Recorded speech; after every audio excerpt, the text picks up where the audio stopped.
Eu sou uma pessoa que eu gosto muito de estudar a Bíblia. E todas as vezes que eu tenho alguma dúvida a respeito de quem eu sou, a respeito de comportamentos, eu sempre recorro à Bíblia, porque eu sei que lá eu vou encontrar as respostas que Deus tem para falar comigo.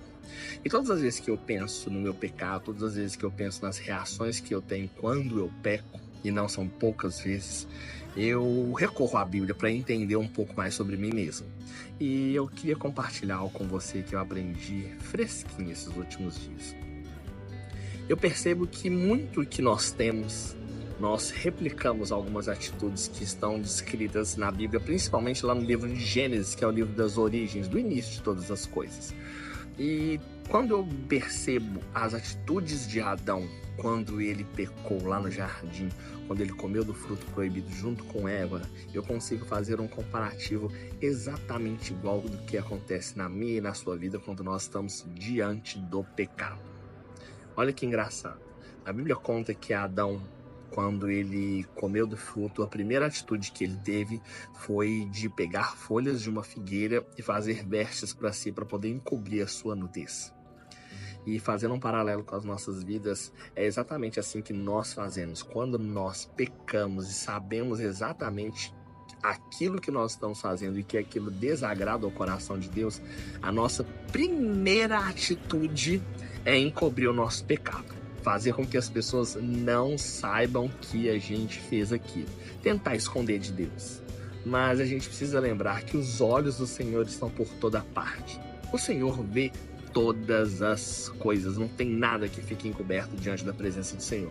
Mas eu e você, de uma maneira muito ingênua, achamos que apenas cobrindo o nosso pecado, encobrindo o nosso pecado, a gente vai passar ileso. Mas não, infelizmente não é assim que funciona. Segunda coisa que eu percebo é que quando nós pecamos, a nossa tendência é nos esconder da face de Deus.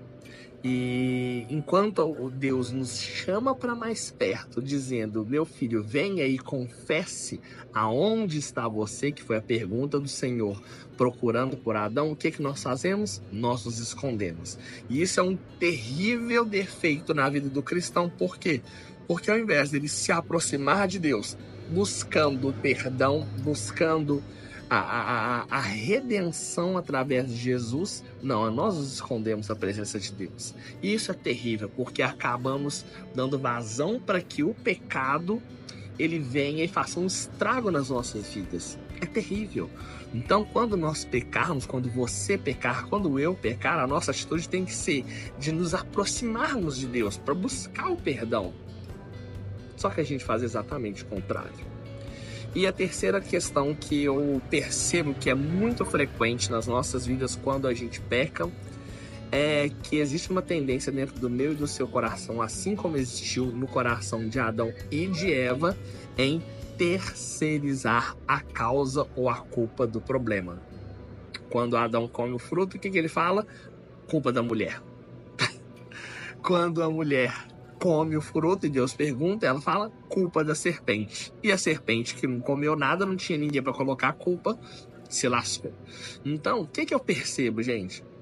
Entenda que o seu pecado não é culpa dos outros, porque você não é forçado a nada. Satanás, ele apenas tem o poder de sugerir você a fazer alguma coisa. Satanás não tem o poder de te obrigar a fazer nada. A decisão, no final das contas, é sua.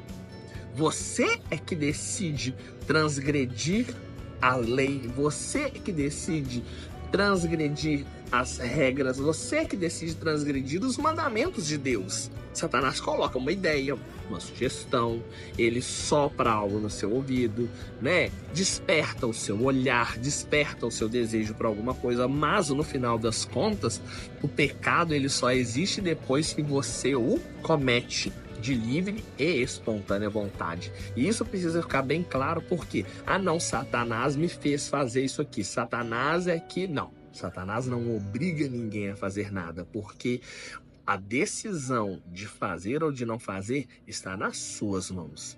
Há pouco tempo atrás eu conversei com um casal que, eles infelizmente se envolveram aí com adultério, e aí uma das partes falou: não, mas Satanás é que fez isso para mim.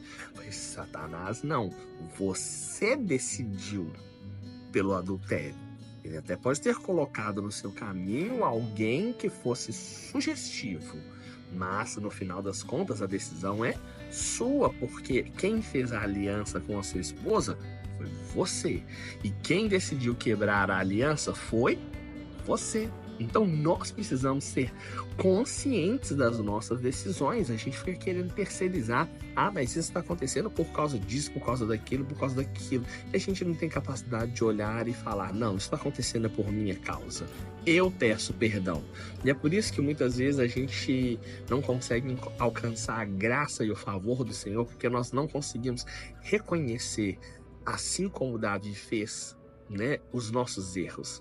Davi, quando ele adultera e mata ali Urias, né, coloca Urias na linha de frente da batalha, vem o profeta Natan e confronta Davi, a primeira coisa que ele fala é o quê? Eu pequei. Eu pequei. Porém, nós, quando nós pecamos, o que a gente fala?